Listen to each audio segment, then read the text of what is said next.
ಸ್ನೇಹಿತರೆ, ಹಣೆ ಬರ ಒಂದು ಚೆನ್ನಾಗಿದ್ದರೆ ಯಮರಾಜನು ಕೂಡ ಏನು ಮಾಡೋಕ್ಕೆ ಸಾಧ್ಯ ಇಲ್ಲ. ಇದೇ ನೋಡಿ, ಈ ಕಾರ್ ನೋಡಿ, ಈ ಹಣೆ ಬರ, ಈ ನಾಯಿದು ನೋಡಿ ಹೇಗಿದೆ ಅಂತ. ಜಂಪ್ ಹೊಡೆದ್ರೂ ನಾಯಿ ಸಾಲಿಲ್ಲ. ಇಂತಹ ಘಟನೆಗಳು ದಿನನಿತ್ಯ ನಾವು ನಮ್ಮ ಸುತ್ತಮುತ್ತ ನೋಡ್ತಾನೆ ಇರ್ತೀವಿ. ಅದಕ್ಕೆ ಅನ್ನೋದು ಹಣೆ ಬರ ಗಟ್ಟಿ ಇದ್ದರೆ ಆ ದೇವರು ಏನು ಮಾಡೋಕ್ಕೆ ಸಾಧ್ಯ ಇಲ್ಲ ಅಂತ. ಬನ್ನಿ, ಇಂತಹ ಕೆಲವೊಂದು ಘಟನೆಗಳನ್ನು ಇವತ್ತಿನ ಈ ವಿಡಿಯೋದಲ್ಲಿ ನಿಮಗೆ ತೋರಿಸ್ತಾ ಇದ್ದೀನಿ.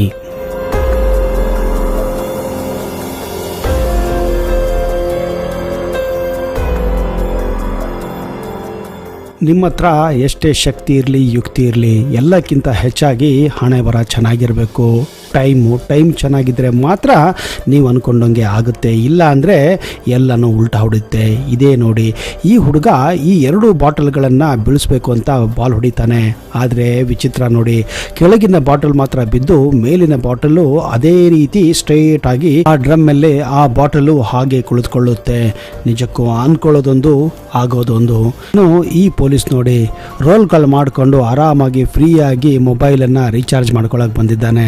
ಬಂದಿದ್ದೆ ತಡ, ಅವನು ಮಾಡಿದ ಕರ್ಮಕ್ಕೆ ಅವನ ತಲೆ ಮೇಲೆ ಇನ್ನಷ್ಟು ದಾಟಿದ್ರೆ ಅಂಗಡಿಯಲ್ಲಿ ಇದ್ದಂತಹ ಫಾಲ್ಸ್ ರೂಪು ಜೊತೆಗೆ ಆ ಬೆಕ್ಕು ಕೂಡ ಇವನ್ ತಲೆ ಮೇಲೆ ಬೀಳ್ತಿತ್ತು.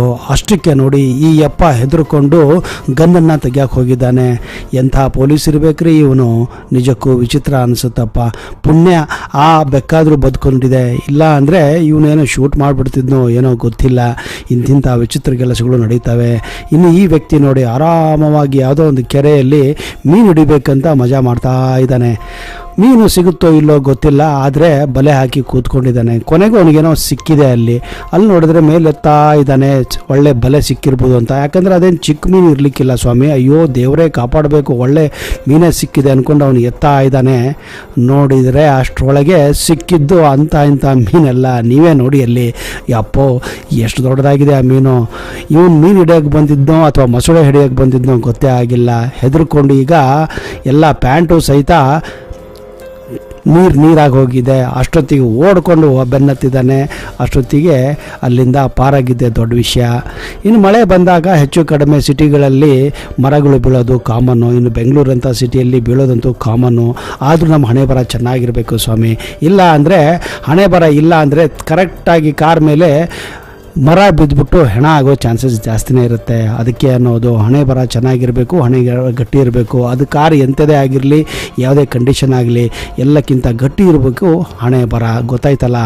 ಇಲ್ಲಿ ನೋಡಿ, ಅದೇ ರೀತಿ ಇದೇ ಕಾರಿಗೂ ಕೂಡ ಆಗಿರೋದು. ಇನ್ನು ನೋಡಿ, ಇಲ್ಲೊಬ್ಬ ವ್ಯಕ್ತಿ ತನ್ನ ಪೆಟ್ಟು ಅಂದರೆ ನಾಯಿಯನ್ನು ಬಿಟ್ಟುಬಿಟ್ಟು, ಅಂದರೆ ಲಿಫ್ಟಲ್ಲೇ ಕಟ್ಟಿಬಿಟ್ಟು ಮುಂದೆ ಹೋಗ್ಬಿಟ್ಟಿದ್ದಾರೆ. ನೆನಪೇ ಇಲ್ಲ ಅವನಿಗೆ. ಆದರೆ ಆ ನಾಯಿ ನೋಡಿ, ಇನ್ನೇನು ಲಿಫ್ಟ್ ಮೇಲೆ ಹೋಗ್ತಾ ಇದೆ, ಇನ್ನೇನು ನಾಯಿ ಸಾಯೋ ಅಂಥ ಪರಿಸ್ಥಿತಿ ಇತ್ತು. ಅದೇ ಕ್ಷಣಕ್ಕೆ ಕರೆಕ್ಟಾಗಿ ಅವನಿಗೆ ಗೊತ್ತಾಗಿದೆ, ಆ ಮಾಲೀಕನಿಗೆ ಗೊತ್ತಾಗಿದೆ ನಾಯಿ ಎಲ್ಲೋ ಹೋಯಿತು ಅಂತ. ಓಡ್ ಬಂದ್ಬಿಟ್ಟು ಆ ನಾಯಿನ ಬೆಲ್ಟಿಂದ, ಆ ಚೈನಿಂದ ಬಿಚ್ಚಾಕಿದ್ದಾನೆ. ಇಲ್ಲ ಅಂದರೆ ಇಷ್ಟೊತ್ತಿಗೆ ಆ ನಾಯಿ ದೇವರೇ ಗತಿ ಆಗಬೇಕಾಗಿತ್ತು, ಯಮನ ಪಾಲು ಸೇರಬೇಕಾಗಿತ್ತು. ಸಮಯ ಪ್ರಜ್ಞೆ ಅಂದರೆ ಇದೆ. ಅದಕ್ಕಿಂತ ಹೆಚ್ಚಾಗಿ ಅವನ ಕಿಸ್ಮತ್ ಚೆನ್ನಾಗಿತ್ತು, ಆ ನಾಯಿ ಕಿಸ್ಮತ್ ಚೆನ್ನಾಗಿತ್ತು. ನಮ್ಮಲ್ಲಿ ಸಾವನ್ನ ತುಂಬಾ ಹತ್ತಿರದಿಂದ ನೋಡಿರ್ತಾರೆ. ಹೌದು, ಒಂದು ಕೂದಲು ಇಂಚಿನಲ್ಲೇ ಸಾಯೋದನ್ನ ತಪ್ಪಿಸ್ಕೊಂಡಿರ್ತಾರೆ. ಹೌದು, ಅಂತಹ ಘಟನೆಗಳು ನಮ್ಮ ಸುತ್ತಮುತ್ತ ನಾವು ದಿನನಿತ್ಯ ನೋಡ್ತಾನೆ ಇರ್ತೀವಿ. ಈ ಒಂದು ಕ್ಲಿಪ್ ನೋಡಿ, ಈ ಘಟನೆ ನಡೆದಿದ್ದು ಕೇರಳದಲ್ಲಿ.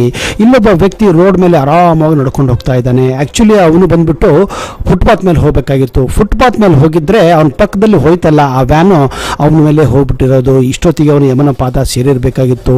ಅವನು ಏನು ವಿಚಾರ ಬಂತೋ ಗೊತ್ತಿಲ್ಲ, ರೋಡ್ ಮೇಲೆ ಹೋಗಿದ್ದಾನೆ. ನಡೆದಂತಹ ಘಟನೆ ನೋಡಿ ಅಲ್ಲಿಂದ ದಿಕ್ಕಾಪಾಲಾಗಿ ಓಡಿದ್ದಾನೆ. ನಾನು ಒಂದು ವೇಳೆ ಏನಾದರೂ ಫುಟ್ಪಾತ್ ಮೇಲೆ ಹೋಗಿದ್ರೆ ಇಷ್ಟೊತ್ತಿಗೆ ಪೀಸ್ ಆಗಿರಬೇಕಾಗಿತ್ತು ಅಂತ ಅಂದ್ಕೊಂಡು ಆಮೇಲೆ ಅವನಿಗೆ ರಿಯಲೈಸ್ ಆಗಿದೆ. ಆಮೇಲೆ ನೋಡಿದ್ರೆ ಆ ವ್ಯಾನು ಮುಂದೆ ಹೋಗಿ ಡಿಕ್ಕಿ ಹೊಡೆದು ಮತ್ತೆ ಆಸ್ ಇಟ್ ಈಸು ರೋಡ್ ಮೇಲೆ ಹೋಗಿದೆ. ಇಲ್ಲೊಬ್ಬ ವ್ಯಕ್ತಿ ನೋಡಿ, ರೈಲ್ವೆ ಕ್ರಾಸಿಂಗನ್ನು ಬರೀ ಇಂಡಿಯಾದಲ್ಲಿ ಮಾತ್ರ ಅಲ್ಲ, ಹೊರದೇಶದಲ್ಲಿಗಳು ಕೂಡ ನಿಯಮವನ್ನು ಬ್ರೇಕ್ ಮಾಡ್ತಾರೆ. ಅಂತ ಒಬ್ಬ ವ್ಯಕ್ತಿ ನೋಡಿ, ಒಂದು ರೈಲ್ವೆ ಟ್ರ್ಯಾಕ್ ಮೇಲೆ ಬಂದ್ಬಿಟ್ಟು ಆರಾಮಾಗಿ ಸೈಕಲ್ ಮೇಲೆ ಟ್ರ್ಯಾಕ್ನ ದಾಟಬೇಕು ಅಂತ ಡಿಸೈಡ್ ಮಾಡ್ತಾನೆ. ಆದರೆ ಅವನಿಗೆ ಗೊತ್ತಿಲ್ಲ, ಒಂದೇ ಟ್ರೈನ್ ಅನ್ಕೊಂಡ್ಬಿಟ್ಟು ರೈಲ್ವೆ ಟ್ರ್ಯಾಕ್ ಮೇಲೆ ಬಂದ್ಬಿಡ್ತಾನೆ. ಹೇಳಬೇಕಂದ್ರೆ ಇನ್ನೊಂದು ಟ್ರ್ಯಾಕಿಂದ ಇನ್ನೊಂದು ಟ್ರೈನ್ ಬರ್ತಾ ಇತ್ತು. ಯಾಕಂದರೆ ಇವನಿಗೆ ಆ ಟ್ರೈನು ಗೊತ್ತೇ ಆಗೋದಿಲ್ಲ, ಕಾಣೋದಿಲ್ಲ. ಅಂದರೂ ಸೈಕಲ್ನ ತುಳ್ಕೊಂಡು ಮುಂದೆ ಹೋಗ್ತಾನೆ. ನಿಜಕ್ಕೂ ಹೇಳಬೇಕಂದ್ರೆ ಸಾವನ್ನ ತುಂಬ ಹತ್ತಿರದಿಂದ ನೋಡಿರುವಂಥ ವ್ಯಕ್ತಿ ಅಂದರೆ ಇವನೇ ಇರಬೇಕು.